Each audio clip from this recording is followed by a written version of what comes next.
Olá, sejam bem-vindos para mais um vídeo e o caso de hoje é sobre os necrófilos de Nova Friburgo. É um caso bem pesado, então não aconselho qualquer pessoa assistir. Mas se você não vê problemas, vamos para o vídeo. Filhos do casal de lavradores Braz e Maria Luísa de Oliveira, os irmãos Ibrahim e Henrique nasceram e cresceram na área rural da Serra Fluminense. Eles tinham 2 filhos mais novos chamados Jailton e Márcia. O pai trabalhava em um sítio no Alto dos Michéis, Janela das Andorinhas. Ele era alcoólatra e agredia os filhos e a esposa. A família nunca saiu da área de mata em que viviam, nunca chegando a ver o centro de Nova Friburgo. Muitas das vezes, Braz obrigava os filhos a passarem dias na mata sem alimentos. A mãe jogava comida para eles no meio do mato, e ambos foram criados como animais. Eles também nunca foram à escola. O mais velho já dava sinais de violência desde a infância. Ele matava animais e fazia sexo com as carcaças. Segundo a irmã, o pai ameaçava eles com um machado porque os mais velhos não queriam trabalhar e eram malcriados.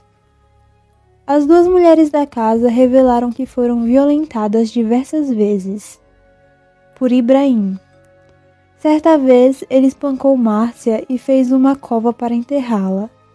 Também tentou enforcá-la, mas ela conseguiu se livrar dele e saiu correndo pelo mato pedindo socorro. Henrique a encontrou e prometeu ajudá-la, mas acabou a estuprando. Com isso, ela acabou engravidando, mas abortou. Entre os irmãos, Ibrahim era o mais violento e tinha muita influência sobre Henrique, que tinha problemas mentais, sendo totalmente submisso ao irmão. Braz faleceu de infarto no município de Bom Jardim, no período dos primeiros crimes dos filhos. Eles tinham um padrão para as vítimas, que eram mulheres negras, e os assassinatos aconteciam quase sempre na parte da tarde, em regiões isoladas e próximas à mata. Eles tinham a mania de coletar lembrancinhas das vítimas, como calcinhas. Utilizando arames e foices, eles não machucavam o corpo das vítimas do pescoço para baixo. Então, praticavam necrofilia. Lá em 1995, a polícia achou que os crimes estavam sendo cometidos por racismo, por conta das vítimas serem negras. Eliana Macedo Xavier, de 21 anos, desapareceu por 7 dias, até que seu corpo foi encontrado no meio da mata no dia 15 de fevereiro. Ela foi estrangulada com um fio de arame e cometeram necrofilia com o corpo dela. Do lado do cadáver havia uma certidão de nascimento desgastada, um crucifixo preto, uma carteira e sua calcinha rasgada. 7 meses depois foi encontrada Norma Araújo, de 11 anos. Os familiares da vítima apontaram o lavrador Antônio Carlos Laranjeiras, que dizia ser o namorado da criança, como o autor do crime. Porém, as suspeitas acabaram recaindo sobre os irmãos Oliveira, já que eles tinham sido acusados da morte de Eliana, mas não encontraram provas suficientes. Na delegacia, Ibrahim confessou ter matado Norma, mas disse que agiu sozinho e sem a ajuda de Henrique. Contou que matou e estuprou a criança porque ela teria dito a ele que não gostava de preto. Como tinha 16 anos, foi julgado pelo Estatuto da Criança e do Adolescente e cumpriu pena no Instituto Padre Rafael, na Ilha do Governador, até fazer 18 anos. As mortes recomeçaram outra vez, em menos de 5 meses depois da libertação de Ibrahim. Os irmãos necrófilos atacaram um casal em 27 de fevereiro de 1995. Elisete Ferreira Lima e seu marido João Carlos Maria da Rocha estavam em uma das cachoeiras de Janela das Andorinhas. A mulher conseguiu se salvar, mas o marido não teve a mesma sorte. Os irmãos desapareciam na mata e comiam animais crus.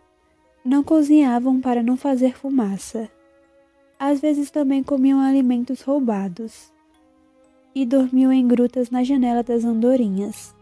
Alguns moradores da região acharam esses locais e botaram fogo em todos os seus pertences.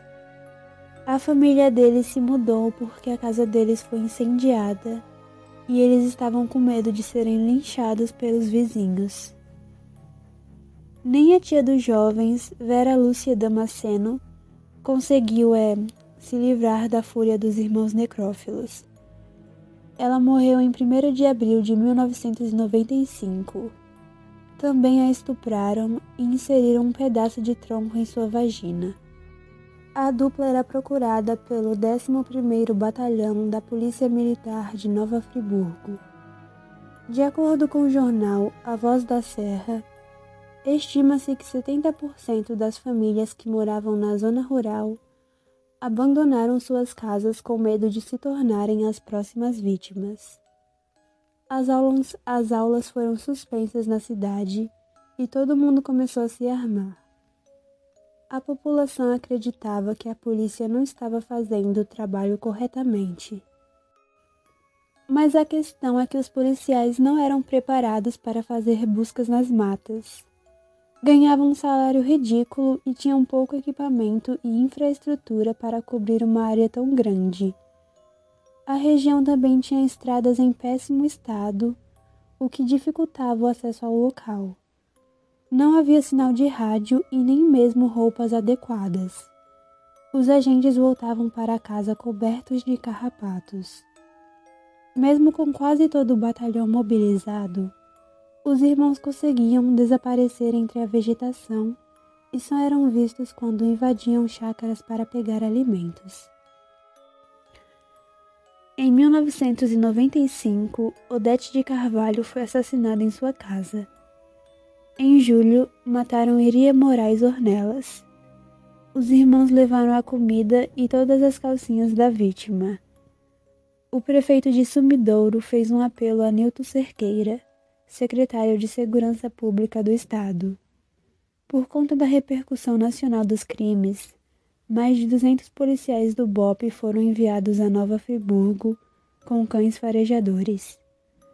O medo era tão grande que episódios de racismo começaram a se espalhar na região. Bastava a polícia ver 2 negros caminhando juntos, que julgavam ser os irmãos necrófilos. Os moradores também começaram a dizer que eles tinham a oração de São Cipriano e também pacto com o diabo. As últimas vítimas foram Maria Fautes, que estava grávida, e seu filho de 9 anos que tentou defender a mãe. Uma recompensa de 5.000 foi oferecida pelo prefeito de Nova Friburgo, mas os próprios moradores diziam estar mais interessados em matar os 2 do que em ganhar dinheiro. Ibrahim foi visto perto de um sítio em Rio Grandina. No meio da mata, ele tomou 5 tiros de um subcomandante do BOPE, o capitão Fernando Príncipe Martins. Ibrahim foi morto aos 19 anos no dia 16 de dezembro de 1995. Ele foi sepultado como indigente no cemitério público Esperança, em Itaboraí. Henrique ficou foragido até se entregar no dia 17 de junho de 1996, por medo de ser morto pelos moradores. Ele foi julgado em 1º de setembro de 2000 pela morte do vigia João Carlos e atentado violento ao pudor de Elisete.